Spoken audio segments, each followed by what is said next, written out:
കോട്ടയം പൂഞ്ഞാർ പയ്യാനിത്തോട്ടത്തിൽ ഉരുൾപൊട്ടലിൽ ഒരു മരണം റിപ്പോർട്ട് ചെയ്യുന്നു. മരിച്ചത് മണപ്പാട് ജോസഫിൻ ജോണിയാണ്. കാണാതായ അമ്മ ഗ്രേസിക്ക് വേണ്ടിയുള്ള തിരച്ചിൽ തുടരുന്നുണ്ട്. സ്ഥലത്ത് നിന്ന് അജിത് ബാബു ചേർന്നു. അജിത്ത്, നമ്മൾ ആ ദൃശ്യങ്ങൾ തത്സമയം കാണുന്നുണ്ട്. എങ്ങനെയാണ് തിരച്ചിൽ പുരോഗമിക്കുന്നത്?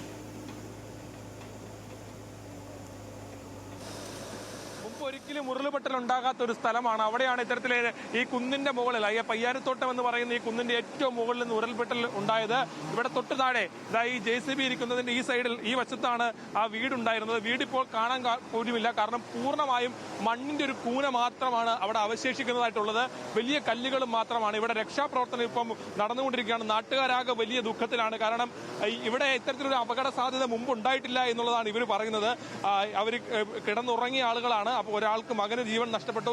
അമ്മയ്ക്ക് വേണ്ടിയുള്ള തെരച്ചിൽ തുടരുന്ന പശ്ചാത്തലമാണുള്ളത്. നാട്ടുകാരൊക്കെ തന്നെയും വലിയ വിഷമത്തിലാണ്.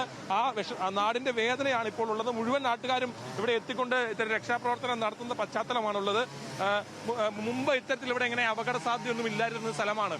നിങ്ങൾ എങ്ങനെയാണത് മനസ്സിലാക്കുന്നത്? എങ്ങനെ മുമ്പൊരു അപകട സാധ്യതയൊന്നും ഉണ്ടായിരുന്നില്ല.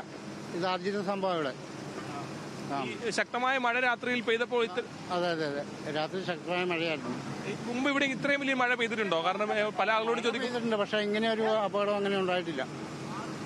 ശക്തമായി ഈ പരിസര പ്രദേശത്ത് മറ്റു വീടുകൾ എന്തെങ്കിലും ഉണ്ടായിരുന്നോ? ഇത് ഈ വീടല്ലാതെ ഇപ്പം ഇവിടെ ഈ വീടുള്ളത് നേരത്തെ അപ്പുറയൊക്കെ വീടുണ്ട്. പക്ഷേ അതായത് ഈ കുന്നിന്റെ രണ്ട് സൈഡിലായി വശത്ത് അപ്പുറത്തൊക്കെ വീടുകളുണ്ട്. പക്ഷേ ഇവിടുന്ന് നേരിട്ട് ഇതിന്റെ തോട്ടിൽ ഈ വീട് മാത്രമായിരുന്നു ഉണ്ടായിരുന്നത്. അവിടെയാണ് ഇപ്പോൾ ഒരു മരണം സംഭവിച്ചിരിക്കുന്നത്. അമ്മയ്ക്കായിട്ടുള്ള തിരച്ചിൽ ഇപ്പോൾ തുടരുന്ന സാഹചര്യമാണുള്ളത്. നാട്ടുകാരൊക്കെയും ഇവിടെ തെരച്ചിലിൽ സജീവമാണ്. ഓരോ സ്ഥലങ്ങളിലായി പരിശോധന നടത്തുകയാണ്. നമ്മളിവിടെ കാലുകൾ ചവിട്ടുമ്പോൾ സേതുലക്ഷ്മിയുടെ കാല് പൂർണ്ണമായും മുങ്ങിപ്പോകുന്ന തരത്തിലാണ് ഇവിടെ ചെളി അടിഞ്ഞുകൂടിയിരിക്കുന്നത്. മാത്രമല്ല ഈ മണ്ണിനെ മുഴുവൻ മാറ്റി പരിശോധന നടത്തിയാൽ മാത്രമാണ് ഇത്തരത്തിൽ പരിശോധന നടന്നുകൊണ്ടിരിക്കുകയാണ്. JCB ഉപയോഗിച്ചുകൊണ്ട് വളരെ സാവധാനമാണ് ഇത്തരത്തിലെ മണ്ണുകൾ മാറ്റുന്ന ഉൾപ്പെടെയുള്ള കാര്യങ്ങൾ ചെയ്യുന്നത്. ആ വശത്ത് നോക്കിയാൽ അത്തരത്തിൽ വീടിന്റെ അവശിഷ്ടം നമുക്ക് കാണാം. വീടിന്റെ തറയും ഉൾപ്പെടെയുള്ള ഭാഗങ്ങൾ നമുക്ക് അവിടെ കാണാൻ കഴിയും. പൂർണ്ണമായും ഒരു വീടാണ് ഇങ്ങനെ മണ്ണിന്റെ അടിയിൽ കിടക്കുന്നത്. മൺകൂനകൾ മാത്രമാണ് ഇവിടെ കാണാൻ കഴിയുന്നത്. മറ്റ് വീടിന്റെ ഒരു അവശിഷ്ടം പോലും നമുക്ക് പുറത്തുനിന്ന് നോക്കിയാൽ കാണാൻ കഴിയുന്ന പശ്ചാത്തലമില്ല. ഓരോ ഭാഗവും സാവധാനം മാറ്റി JCB കൊണ്ട് 3 JCBകൾ ഉപയോഗിച്ചാണ് ഇപ്പോൾ നിർമ്മാണ പ്രവർത്തനം നടക്കുന്നത്. അത്തരത്തിൽ വലിയ ഇത്തരത്തിൽ എല്ലാവർക്കും ഈ കുടുംബം ഒരു അപകട സാധ്യത ഉണ്ടായിരുന്നുവെങ്കിൽ അവരവിടെ നിന്ന് മാറി താമസിക്കുന്ന സ്ഥിതി ഉണ്ടായിരുന്നു. പക്ഷേ മറ്റൊരു പ്രശ്നങ്ങളും ഉണ്ടാവാത്തൊരു സ്ഥലമാണ്. മാത്രമല്ല ഒരു റബ്ബർ തോട്ടമാണ് സേതുലക്ഷ്മി. ഈ റബ്ബർ തോട്ടത്തിന്റെ ഒരു കുന്നാണ്. അങ്ങേയറ്റം മുതൽ ഇങ്ങേയറ്റം വരെ നീണ്ടു കിടക്കുന്ന ഒരു കുന്നാണ്. അതിലൊരു റബ്ബർ തോട്ടമാണ് ഇവിടെ ഉള്ളത്. അതിന്റെ മുകളിൽ ഈ വശത്ത് മാത്രമായ ഒരു ഇത്തരത്തിൽ ഉരുൾപൊട്ടൽ ഉണ്ടാകുന്ന പശ്ചാത്തലമായിരുന്നു. സമീപത്തൊക്കെ വീടുകളുണ്ട്. ഏതാണെങ്കിലും വലിയ അപകടം ഈ നാട്ടിനെ സംബന്ധിച്ച് അവർക്ക് നികത്താൻ കഴിയാത്തൊരു വേദനയാണ്. ഇപ്പോൾ ഒരു ജീവൻ നഷ്ടപ്പെട്ടിരിക്കുന്നു. അത് സ്ഥിരീകരിച്ചിരിക്കുന്നു. അതും ചെറുപ്പക്കാരനായ ജീവിതത്തിൽ ഒരുപാട് സ്വപ്നങ്ങളൊക്കെ മുമ്പിലുണ്ടായിരുന്ന ഒരു ചെറുപ്പക്കാരൻ അത്തരത്തിൽ ജീവൻ നഷ്ടപ്പെടുന്ന സ്ഥിതിയിലേക്ക് മാറിയിരിക്കുന്നു. അമ്മയ്ക്കായിട്ടുള്ള തിരച്ചിൽ ഇപ്പോഴും പുരോഗമിക്കുന്ന പശ്ചാത്തലമാണ്. മുഴുവൻ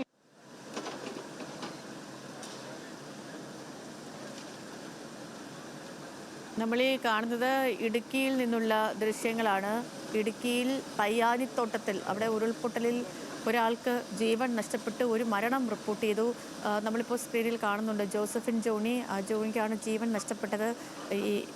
ഇദ്ദേഹത്തിൻ്റെ അമ്മയെ കാണാനില്ല. അമ്മയ്ക്ക് വേണ്ടിയുള്ള തിരച്ചിലാണ് അവിടെ നടക്കുന്നത്. ഒരു വലിയ ഉരുൾപൊട്ടൽ അവിടെ ഉണ്ടായി. അതിൻ്റെ ശേഷിപ്പുകൾ തന്നെയാണ് നമ്മൾ ആ ദൃശ്യങ്ങളിൽ കാണുന്നതും ഒക്കെയും. അജിത്തെ കേൾക്കാമെങ്കിൽ ഇപ്പം നമ്മൾ ആ ഉരുൾപൊട്ടൽ അത് എത്ര ഭീകരമായിരുന്നു എന്ന് തെളിയിക്കുന്ന ദൃശ്യങ്ങൾ കാണുന്നു. കാരണം ഒരു പ്രദേശം മുഴുവൻ അവിടെ മണ്ണ് മൂടിക്കിടക്കുകയാണ്. അപ്പം ഇവിടെ ഇപ്പോൾ ഈ രക്ഷാപ്രവർത്തനം എങ്ങനെയാണ്? ഈ JCB വെച്ച് മണ്ണ് മാറ്റിയുള്ള തിരച്ചിലാണോ നടക്കുന്നത്? കൂടുതൽ യന്ത്രങ്ങളൊക്കെ അവിടേക്ക് എത്താനുള്ള സാഹചര്യമുണ്ടോ?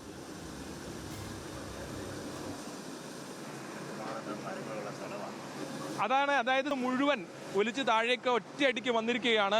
ഇപ്പോഴും വെള്ളമൊഴുക്കൽ അവിടുന്ന് തുടരുന്ന സാഹചര്യമുണ്ട്.